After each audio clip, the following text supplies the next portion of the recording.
Buenos días. Que el bendito sea, les continúe bendiciendo, que Hakadosh Baruj Hu derrame de su presencia en su vida. Saludamos a cada una de las personas, a aquellos que nos escriben, a aquellos que con el tiempo le estamos respondiendo, con el tiempo nuestro. Eh, Sin más preámbulo, vamos a entrar en un tema que considero que es como de alguna manera la espina, como el centro de lo que es la espiritualidad. Y el tema se llama aprendiendo a orar o qué es la oración. En primer lugar, cuando hablamos de la oración, y voy a citar a los Talmidim, dice que le preguntaron a Yeshua que les enseñe a orar como Yohanan le enseñaba a sus discípulos. O sea, Juan Hamabil o Juan el Inversor les enseñaba a sus Talmidim. De lo que conocemos y sabemos en la escritura sobre la oración es que desde Adán, Rishon, o sea, Adán, el primer hombre de esta, podemos decir, no de la creación en general, porque hay más cosas allí para mirar, pero sí podemos decir de esta civilización, oraba. Hombres de oración como Noé, que hacía plegaria, y sus plegarias están registradas como Abraham, que más que el mismo creador para cuando va a enviar o va a suceder un evento grande, dice, no hará el Eterno algo sin antes comentarle, anunciarle a su siervo el profeta Abraham, y Abraham intercedió por Sodoma y Gomorra. Es Bereshit 19. Vemos hombres de oraciones como David, como el mismo Isaac, el mismo Jacob. Vemos el resultado de la plegaria de Isaac cuando su esposa no podía tener bebé, Rivka, Rebeca, y cómo clamó al Eterno, cómo hizo que el milagro se hiciera. El milagro no es algo fortuito, el milagro es construido de acuerdo al texto, porque cómo este hombre clamó al Señor, no desistió, como este hombre buscó al Señor y no paró hasta conseguir el milagro del Señor. Pero entiéndase esto, hasta conseguir, no fue que Isaac le dobló el brazo a Dios, Dios no tiene brazo, pero como una forma ilustrativa de decirlo. Sí, la oración no es para negociar con el Creador, la oración no es para manipular al Creador, la oración no es para someter, doblegar la voluntad del Creador. La oración es un medio simple cuando digo simple, es para comunicarnos, es para encaminarnos con el Creador. Esa es la plegaria, la oración. Vamos a hablar de unos aspectos de la oración. ¿Correcto? Hombres de oración como Yeshua, como David, que de alguna manera alcanzaron unos niveles fuertes, altos, poderosos de plegaria, que hicieron bajar el cielo a la tierra, como Elías. Y así nos podríamos pasar citando o trayendo eventos de personas que hicieron la diferencia en oración. Yo me atrevo a decir que la fortaleza de la comunión con el Creador está en la oración. Por eso en unos tiempos habían hombres fuertes de oración. Hoy es muy poco los hombres que oran, mujeres, niños que oran, hogares que oran. ¿Ven? Hay hombres que oran cuando tienen una necesidad, cuando el peñisco es en su piel, cuando están buscando algo, una respuesta de Dios, ahí oran. Hay mujeres que mientras sus esposos que sean creyentes estén con ellas no oran. Si su hogar entra en crisis, ahí oran. Pero ya su oración ya está sesgada, está simplemente dirigida por la necesidad de que su hogar esté en crisis, o su relación esté en crisis, o su economía esté en crisis, o sus hijos están en crisis. Quiere decir que ya esa oración, aunque es válida de alguna manera, el sesgo de la necesidad no marca la prioridad de la oración. ¿Ven? Hay líderes que solamente oran cuando sus congregaciones o sus lugares entran en crisis. No es una súplica continua, no es una relación continua. Entonces, ese es el asunto. ¿Ven? Otros han tomado la oración para manipular. ¿Mm? Otros han tomado la oración como para someter a la gente a hacer su voluntad. E inclusive me atrevo a decir que todos, yo de niño, yo era un chico cuando comencé a orar, ya que no tengo la experiencia prácticamente católica de alguna manera, tengo más la experiencia es cristiana protestante, y yo aprendí a orar fue oyendo a orar. Y ese es creería yo que es el 90 o 99% de los creyentes de este ángulo de Occidente. ¿Ven? Entonces yo me acuerdo que yo oraba, comencé a orar de acuerdo a las personas que más oraban en la congregación. Entonces yo me hacía al lado de ellos y repetía lo que ellos decían. Y de esa manera me fui soltando, de esa manera me fui como encaminando, pero porque a mí me gustaba, porque a mí me agradaba, porque yo encontraba placer en orar, porque yo encontraba esa necesidad en poderme comunicar con el Creador, o lo que yo consideraba que era la comunicación con el Creador. ¿Mm? Y así me fui guiando hasta que fue entendiendo de que la oración es más que eso. Me encontré en estos días con un documento de hace muchos años que está en mi biblioteca. Se llama el Shemoneh Esrei, que es sobre la Amidá. ¿Qué es Shemoneh Esrei? Significa 18, o las 18 bendiciones o las 18 plegarias. Y hace parte de la Amidá que el pueblo judío hace, que es ponerte de pie con reverencia. Y hasta que por mucho tiempo, después que salí del seminario, esa era mi forma de orar, sino que ya habían buscado otro método porque como asistía a ciertos lugares que gritaban prácticamente, entonces yo creí que esa era la forma que Dios escuchaba, como si Dios era sordo y tenía que gritar para que Dios me escuchara. Pero por vergüenza propia, entonces cambié el método a orar más en silencio, a orar más en mi mente, en mi espíritu. Pero sin embargo no había la concentración firme. Cuando oraba en voz alta me concentraba más que cuando oraba en mi mente o con voz baja. Entonces, es más, a veces hasta me dormía. Y me hacía creer, me autoengañaba pensando que estaba orando. Eso nos pasa a los muchachos, a los jóvenes, a mucha gente. Y, y creemos que eso es la oración. Bueno, listo. Primer punto. La palabra oración, como se estimula o como se conoce, normalmente la iglesia protestante critica a la iglesia católica por la oración construida que la iglesia católica tiene. Pero la iglesia católica ha imitado es al pueblo judío. En el pueblo judío hay un documento, un libro que se llama Sidur. Sidur es el libro de las oraciones. En algún momento de la historia bíblica se usó los salmos como Sidur, como libro de oraciones. David oraba de esa manera. Y mucha gente aprende a orar o ora con los salmos, o sea que es leyendo los salmos.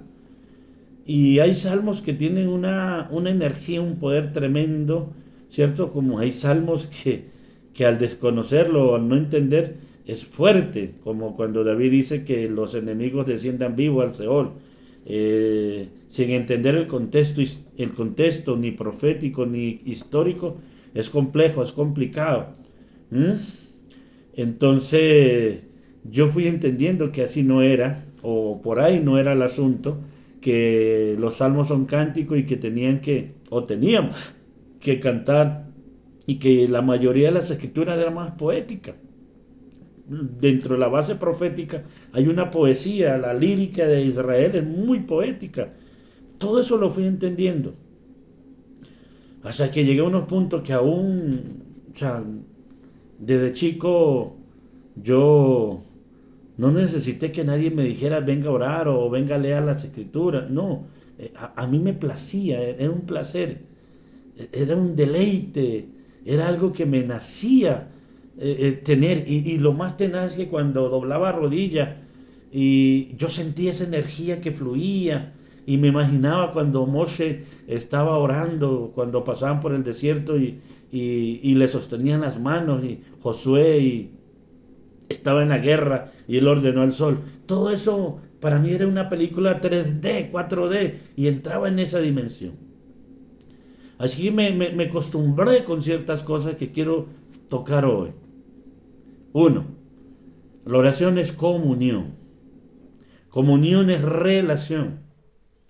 Mucha gente ora pero no está pasando nada. Es una estructura mental y solo repite y repite solo para que otros lo escuchen o para sentirse a veces ni siquiera bien porque ni siquiera está entendiendo lo que está diciendo. Y por eso usted ve que dicen palabras sin sentido, no es general, particular. Dicen palabras que ni siquiera la están creyendo. Dicen palabras que a veces fuera de contexto. ¿Mm? Y no hemos olvidado que lo más real que tenemos los seres terrenales o aquí en esta tierra es simplemente lo grandioso, lo poderoso es la oración. A través de la oración como uno se descarga, como a través de la oración uno puede entrar en una catarsis, hasta la oración uno puede liberarse de carga, de opresión, a través de la oración uno puede expresarle al Creador, al dueño del universo, cómo uno se siente, cómo uno está, qué necesidad tiene. Cómo hay personas que no han entendido qué es la oración. Todo lo que la oración encierra, todo lo que la oración, en hebreo es tefilá, pero es el mismo contexto tefilá. La tefilá es como esa interiorización que hay en mi ser, en mi naturaleza y puedo depositarla porque la oración es más que unas palabras. La oración es más que una expresión. La oración es como ese hijo que habla con su padre. Es como ese amigo que habla con el amigo. Así que es un tema de confianza. Hoy en el día, después de tantos años que han pasado, o que he pasado, o han pasado en este camino, que en algún momento nadie daba un peso, nadie creía, pero a mí tampoco me importó. La verdad nunca me ha importado. He sido como más visionario. Tal vez eso ha ocasionado mucha dificultad aún en mi economía o en muchas cosas, porque yo he tenido claro qué es lo que considero que creo en las escrituras y hacia dónde voy. Eso para mí no tiene discusión. Primero el bendito sea, el resto después. Aunque hay veces en la experiencia que tengo no es tan correcta, em, porque hay veces hay más fanatismo en muchas veces y no objetividad en la claridad de las relaciones. Y reconozco, pero considero que más que un fanatismo como unas convicciones. Sí, porque no considero, yo soy más de diálogo y de esos diálogos y de argumentos. Si alguien tiene el argumento o su argumento es más de peso, créanme que yo estoy allí. No me interesa defender tesis que no tengan fundamento. ¿Mm? Me interesa es conocer lo que yo considero que es la verdad, que es las escrituras y es el Creador. Siempre he estado enamorado del Creador, apasionado por el Creador, inclusive estoy persuadido por el Creador. ¿Ven? Entonces, la oración es eso. Inclusive, miren, usted que está ahí escuchándome, a quienes le está llegando este mensaje, se conoce la espiritualidad de un individuo, se conoce el nivel espiritual de un individuo, una mujer, un niño, es justamente en la oración. Si usted le dice a alguien que ore en público o que dirija la oración, ahí se puede ver cuál fortaleza tiene o cuál fuerza tiene espiritualmente. Si su oración no tiene la fuerza espiritual, porque cuando un hombre o una mujer ora de verdad y tiene esa línea de comunión que rompe todo el sistema terrenal de opresión, se va a sentir un poder, lo que muchos le llaman unción, la presencia divina. La presencia divina influye mucho en la plegaria. en lo individual. Y cuando hay esa convicción, hace un evento colectivo, cambia el ambiente a un evento colectivo. Entonces podemos saber que la persona en oración, orando, tiene aquello. Por eso Santiago dice que la oración del justo puede mucho, y haciendo referencia de que la oración de fe sanará al enfermo. Quiere decir que la gente dice, venga, usted no tiene fe para sanarse. No es la fe del enfermo, es la fe del que ora. La oración del justo, no dice la oración del enfermo. Obviamente que hace referencia justo, la palabra hebrea es sadik. La palabra hebrea es sadik. La palabra sadik quiere decir una persona que ha sido justificada, redimida, transformada. Una persona que tiene criterio y tiene fundamento. Porque viene de la oscuridad a la luz. Porque ha transformado su dolor en alegría, porque ha transformado su tristeza en gozo, porque ha podido entender que en este plano sin oración no vivimos, sin oración no podemos estar. Dice que Jeremías se conocía como un hombre de oración. Quiere decir que la fortaleza de Jeremías es la oración. Jeremías fue uno de los profetas no tan queridos para el pueblo, porque traía un mensaje fuerte, duro, de corrección, de edificación. Las personas que tienen o son ese mensaje de edificación, la gente no lo quiere. Porque aún las personas están confundidas y piensan que aquel que le dice, venga, tome, fume droga, prostitúyase, haga, estafe, robe, mate, entonces la gente es feliz. Pero si alguien le dice por ahí no es, eso no es lo correcto, la gente no es feliz. Inclusive los mismos familiares, los mismos hijos, que si uno le dice, venga esto, aquello, se enojan. Al ser humano no le gusta la corrección. Es claro. El mismo Escritura dice, a nadie le parece la corrección como bien. ¿Cierto? Pero mire esto, Dios al que ama lo disciplina, y aquel que lo toma como hijo lo azota. La palabra azotar no es que anda con un garrote pegándole, Dios no es eso. Lo que está diciendo es que lo disciplina. La disciplina de Dios es fuerte, la disciplina de Dios es buena, porque la disciplina de Dios te lleva al éxito. Y esto es como el caballo silvestre y el caballo que tiene amo. Y el caballo silvestre anda libre, corre, mejor dicho, nadie lo monta, él come lo que le da la gana, descansa cuando le da la gana. Pero el caballo de granja, no, hay disciplina. Le enseñan a caminar de paso, le enseñan a comer en los tiempos necesarios. ¿Ven? Pero también lo cepillan, lo consienten. ¿Cuándo se ve la diferencia? Cuando viene el invierno. Porque el amo amontona comida para sus caballos, mientras que los caballos silvestres, cuando viene el invierno, sobre todo en la parte de Europa, se muere la hierba, no tienen que comer, terminan muertos los caballos. Entonces ahí uno se da cuenta que la disciplina es mejor que lo que entre comillas es libertad. ¿Ves? Porque la disciplina te ayuda a ser mejor cada día. Pero ¿a quién le gusta la disciplina? A nadie. La oración es de disciplina. La oración es de eso. La oración es la llave para abrir el cielo. Es una metáfora, no porque el cielo tenga un candado, no. Es una metáfora. La oración es la llave para abrir el cielo. Se conoce como la oración de Abraham, la oración de Isaac, la oración de Jacob. Shahar y Minja Arbit. ¿Ves? Se conoce.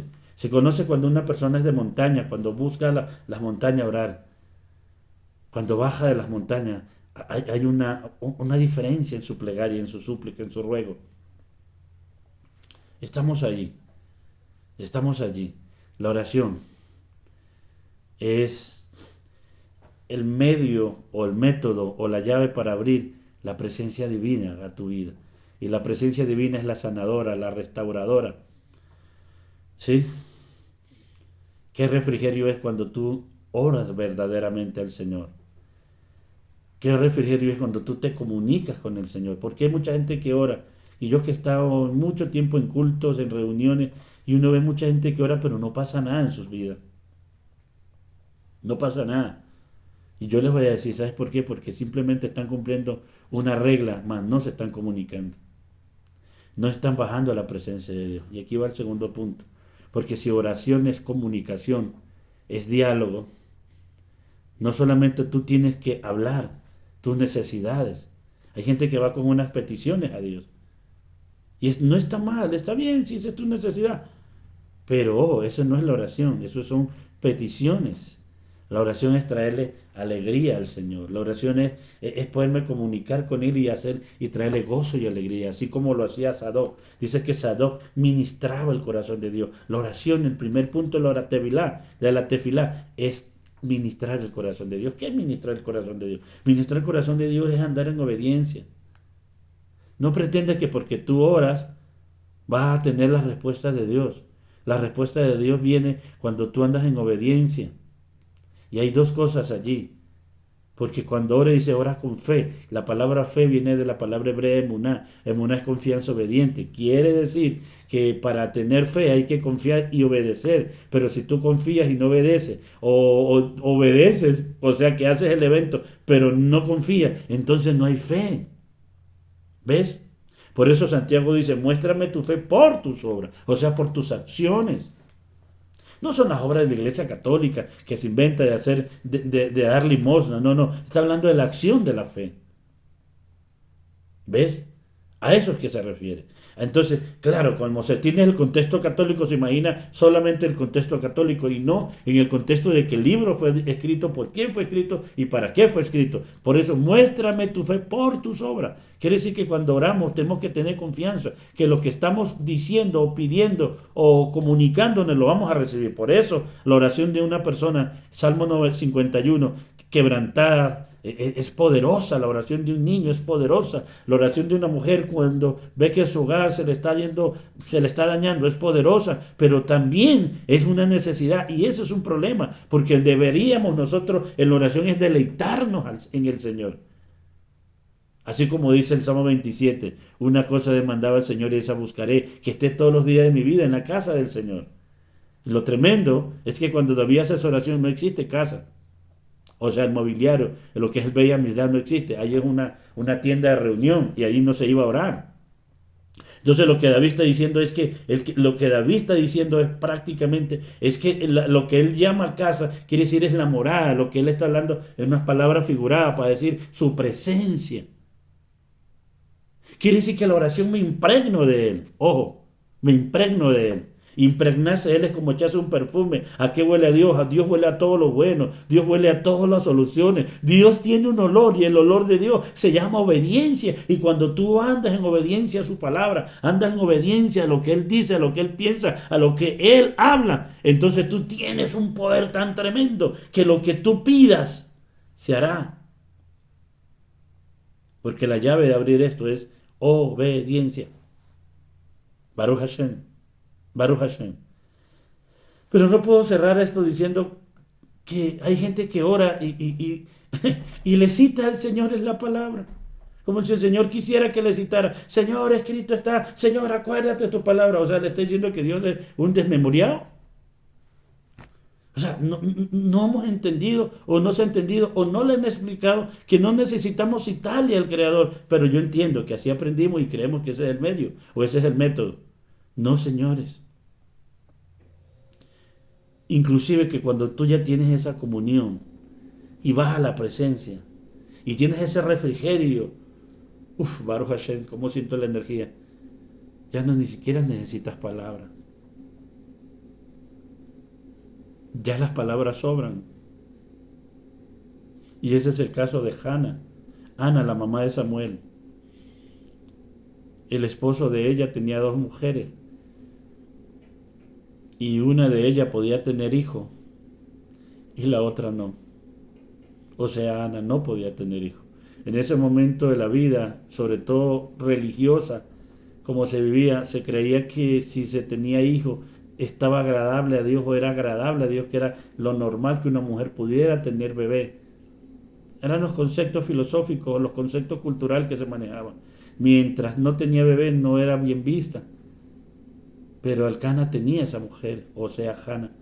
Hannah estaba un poco amargada, Hannah estaba, porque dice que años subían al Beit Hamikdash, o sea, a lo que se tenía como templo a Jerusalén, a celebrar la fiesta, y ella no estaba tan bien. Esos son los tiempos de los jueces, el libro de los jueces está. Y resulta que según el Midrash, dice que Pinina, o sea, la otra esposa, le hacía problema a ella. Pero entendí que el problema que ella le hacía no es que la humillaba, sino que era la forma para que Ana se quebrantara, se rompiera y pueda ir, porque no le peleaba en el pueblo, no le peleaba en otro lugar, le peleaba justamente cuando subían al templo, cuando subían a buscar, cuando iban a ese lugar en donde las peticiones eran oídas. Así que llega un momento, Hannah, y se quebranta tanto, que llega a la presencia del profeta y sacerdote en su momento. Elí, la autoridad. Y Elí pone algo o mira a ella y hay algo particular que ella mueve la boca pero no se escucha la palabra. Es la plegaria, la súplica de una persona que está quebrantada, que está rota, que está necesitada de una respuesta de Dios. ¿Ves? Y eso es lo que ocasionó que ella trajera el milagro o creara el milagro. Tanto fue que el sacerdote pensó que ella estaba ebria. ¿Mm? Pero fue la manera como se rompió. Cuando tú te rompes delante de la presencia de Dios, cuando tú te rompes delante de la presencia de Dios, provocas un milagro delante de Dios. Esta generación no ha entendido, no está entendiendo la plegaria, la súplica, el ruego, la intercesión. Hay gente que sin saber lo hace y lo pone como un hábito. Y qué bonito es, porque aunque no haya entendido y no haya comprendido y lo haga mecánicamente, Dios entiende y Dios comprende, mire esto, que aunque no tiene la realidad, lo que importa es la acción de esa persona. Qué chévere si se abriera a hacerlo diferente. ¿Ah? Uno ve gente que pasa por un lugar y se persina o entra a orar o a rezar prácticamente. Pero rezar tampoco es que sea malo, así sea de una construcción mental o filosófica. Lo importante es su devoción, pero que esa devoción vaya impregnada con arrepentimiento, vaya impregnada a comunicarse, porque cuando tú te comunicas, pues el otro también quiere hablar. ¿Quién es el otro? El creador. Entonces deberíamos hacer silencio en su presencia, en vez de gritar, deberíamos hacer silencio para podernos comunicar, para poder escuchar la voz de Dios. Porque Dios habla, Dios está vivo, no es metafórica. Dios habla a tu mente, Dios habla a tu pensamiento, Dios habla a tu corazón. Pero no te va a decir, hijo mío, te quiero mucho, eres lo más bello que yo he creado. No, te va a decir es cómo estás, cómo vas, qué pasa contigo, cuáles son tus dificultades, cuáles son tus obstáculos. Eso sí te lo va a decir. ¿Sabes para qué? Para mejorarte. La oración es reparadora, es como el sueño. La oración es reparadora. Y quiero dejar allí, porque voy a traer una serie de mensajes de la oración, de la súplica, de la plegaria. La oración es reparadora porque cuando tú aprendes a deleitarte, ya no necesitas palabras, porque la oración es el medio para poder tocar la presencia divina, atraer la presencia divina, fluir la presencia divina y hacer que lo que no sucedía suceda. Provocar los milagros de Dios.